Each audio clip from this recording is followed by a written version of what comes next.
तो hello hello दोस्तों, नमस्ते, सत श्री अकाल, नमस्ते। तो आज हम आप सभी को डेमोक्रेसी के बारे में बताएंगे। जो डेमोक्रेसी का शाब्दिक अर्थ, ये डेमोक्रेसी डेमोक्रेटिया शब्द से लिया गया है। डेमोक्रेटिया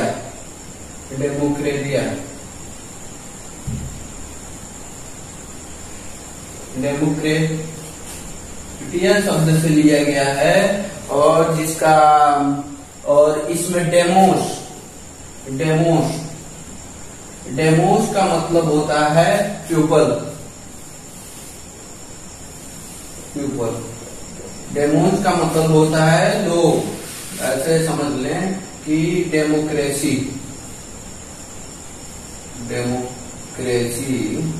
ग्रीक वर्ड डेमोक्रेसिया से लिया गया है, जिसका मतलब होता है डेमोस मतलब प्यूपल, और क्रेटोस मतलब होता है रूल्स।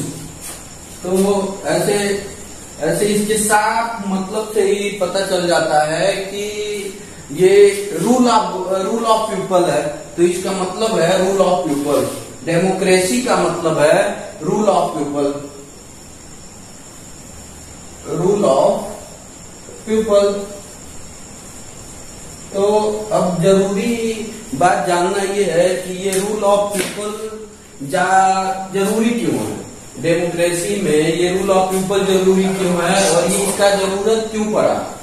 ये डेमोक्रेसी शब्द का जरूरत क्यों पड़ा। डेमोक्रेसी शब्द का उत्पत्ति डेमोक्रेसी शब्द लोकतंत्र शब्द का उत्पत्ति एथेन में हुआ 5th BC में। एथेन से स्टार्ट हुआ। एथेंस में 5वें BC के अंतर्गत स्टार्ट हुआ। ये सबसे पहले इस शब्द का प्रचलन जो पॉलिटिकल साइंस के फादर हैं, फादर ऑफ पॉलिटिकल साइंस, वो अरिस्टोटल ने किया था। उन्होंने डेमोक्रेसी को परवर्टेड फॉर्म, मतलब एक बहुत ही खराब गवर्नमेंट का रूप कहा था, या शासन चलाने की पद्धति कहा था। ये एक खराब फॉर्म था, क्योंकि उस समय ये डेमोक्रेसी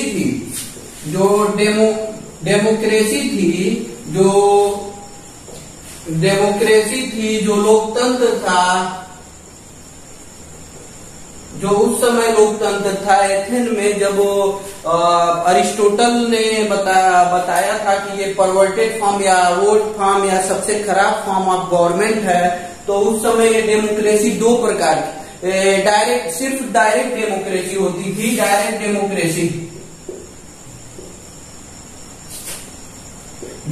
डेमोक्रेसी जिसे प्रत्यक्ष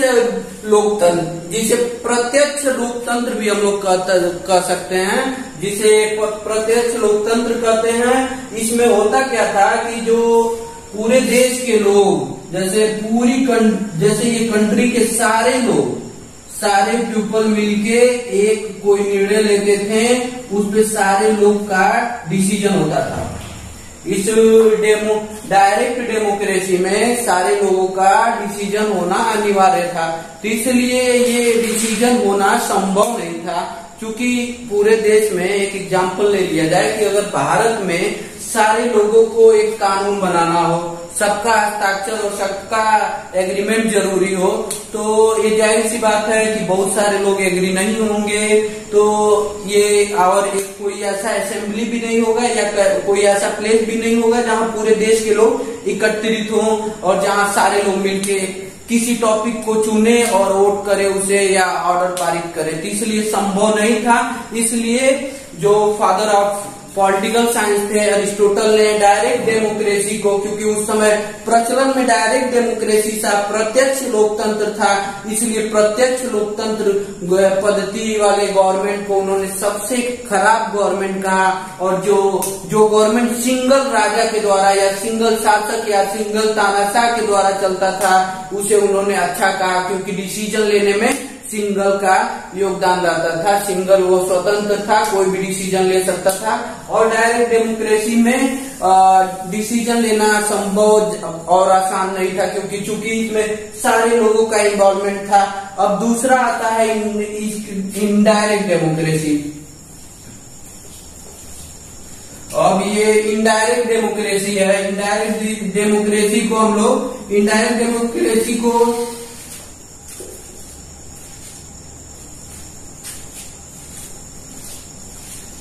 डेमोक्रेसी को अप्रत्यक्ष लोकतंत्र भी कहते हैं हमें, या रिप्रेजेंटेटिव डेमोक्रेसी इसे कहते हैं, जिसे प्रतिनिधि, जैसे हमारे देश में जो डेमोक्रेसी है वो एक रिप्रेजेंटेटिव डेमोक्रेसी है। ये बहुत ही इम्पोर्टेंट पॉइंट है जानना कि हमारे जो देश में या अभी पूरे विश्व में लगभग रिप्रेजेंटेटिव डेमोक्रेसी ही लोकप्रिय है और प्रचलन में है। तो रिप्रेजेंटेटिव डेमोक्रेसी का कार्य ये है कि हमारे पूरे देश में बहुत सारे क्षेत्र को अलग अलग कॉन्स्टिट्यूएंसी में चुनाव क्षेत्र या एक रिप्रेजेंटेटिव एक क्षेत्र का बनाया जाता है, क्षेत्र निर्धारित किया जाता है कुछ जनसंख्या के हिसाब से, और उस पूरी जनसंख्या को प्रतिनिधि करने के लिए प्रतिनिधि एक व्यक्ति करता है जो चुनाव में जीतता है, उसे हम लोग रिप्रेजेंटेटिव वहाँ का एमएलए और एमपी के रूप में देखते हैं। वो विधानसभा और लोकसभा में जाके वो जनता की समस्याओं को रखता है और उसे सॉल्व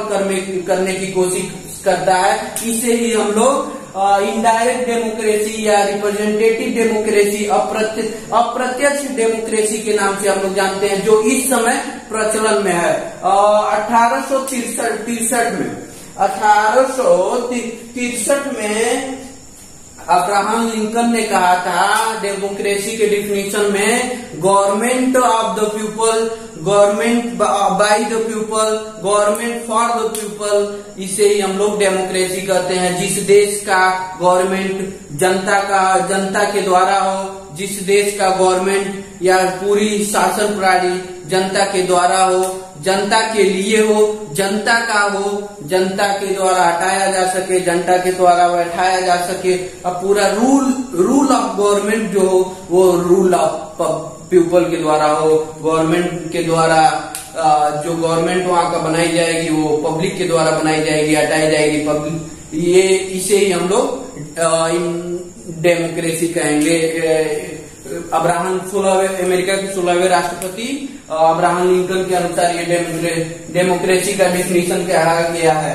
और जनरली अगर इसे आमतौर पे कहा जाए तो इसे हम लोग रूल ऑफ पीपल कह सकते हैं। रूल ऑफ पीपल, जनता का शासन, जनता का रूल, जनता का नियम, जनता का गवर्नमेंट, जनता का ही, जिस देश में जनता का रूल चले, शासन चले, व्यवस्था चले, उसे हम लोग डेमोक्रेसी कर सकते हैं। अब जरूरत यह है कि डेमोक्रेसी जरूरी क्यों थी, ये बहुत ही बड़ी जरूरी चीज है कि जानना कि डेमोक्रेसी का जरूरत क्या था और डेमोक्रेसी क्यों जरूरत पड़ी। अगर डेमोक्रेसी नहीं होता तो जनता के ऊपर बहुत सारे अत्याचार होते, कोई एक तानाशाह होता जो पूरी बिना जनता की बातों को सुने और अपने मन का करता, जनता के ऊपर अत्याचार करता, लोगों पे अत्याचार करता। इसलिए डेमोक्रेसी फॉर्म ऑफ गवर्नमेंट को लागू किया गया और भारत एक अपना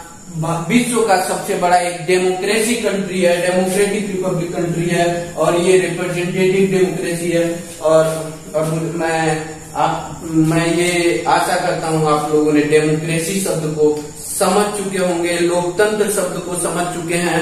लोकतंत्र का मतलब यही है जिसमें जनता के द्वारा पूरी शासन चलाई जाए, पूरी वहां की व्यवस्था चलाई जाए और डायरेक्ट या इनडायरेक्ट तरीके से, उसे ही हम लोग डेमोक्रेसी कहेंगे। Thank you, have a nice day.